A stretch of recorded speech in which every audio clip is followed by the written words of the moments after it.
அண்ணாமலை இன்னொன்னு சொல்றாரு, மதம் மாறாதீங்க அப்படிங்கிறாரு. நம்ம மதம் மாறக்கூடாது. மாறணும்னு திரும்பி வந்துருங்க. அது திரும்பி வர்றதுக்கு நீ அவன்கிட்ட பிரச்சாரம் பண்ணு. அது உன் வேலை.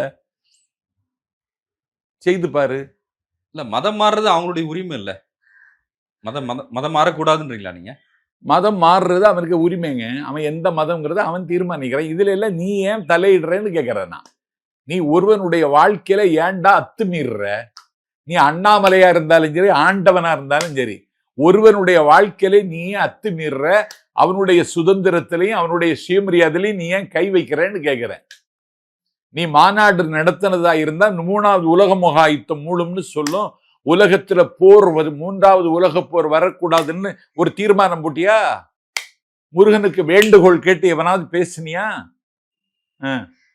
உலகத்துல என்ன நடக்குன்னு தெரியாத கூமுட்டைகள் போய் மாநாடு போட்டு இன்னைக்கு எங்க என்ன செய்வேன், இன்னைக்கு கஞ்சா அடிச்சுட்டு படுத்திருப்பானோ.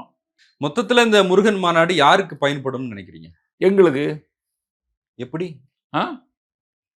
நீங்க தான் சங்கிகள் மாநாடுலாம் சொல்லிட்டீங்களே. அந்த மாநாடு எப்படின்னா இவனுக்கு ஒன்றும் செல்வாக்கு இல்லைன்னு காமிச்சிட்டானோ. அப்ப இது எங்களுக்கு பயன்படும் தானே. அப்ப முருகனை எல்லாரும் அரசியலா தான் பாக்குறீங்களா? நாங்க அப்படி பாக்குறது இல்லையே.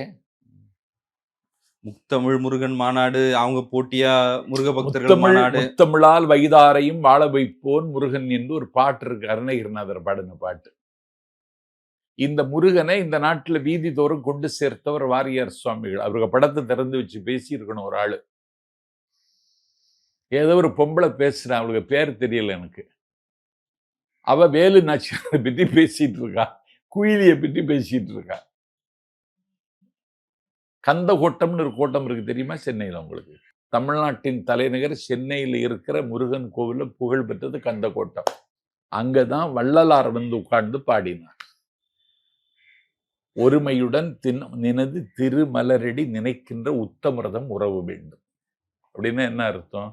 ஒருமையுடன்னா கான்சென்ட்ரேஷன், ரொம்ப கான்சென்ட்ரேஷனா இருந்து உன்னுடைய திருவடிகளை விழுந்து கும்பிடணும். மதம் என்னும் பேய் பிடியாது இருக்க வேண்டும். யாரு பாடினது? வள்ளலாறு. இந்த பயில்களுக்கு மதம் என்கிற பேய் பிடிச்சிருக்கு. முதல்ல கந்த கோட்டத்துல வந்து கும்பிட்டு பிராயச்சித்தம் தேடிக்கிடுங்க.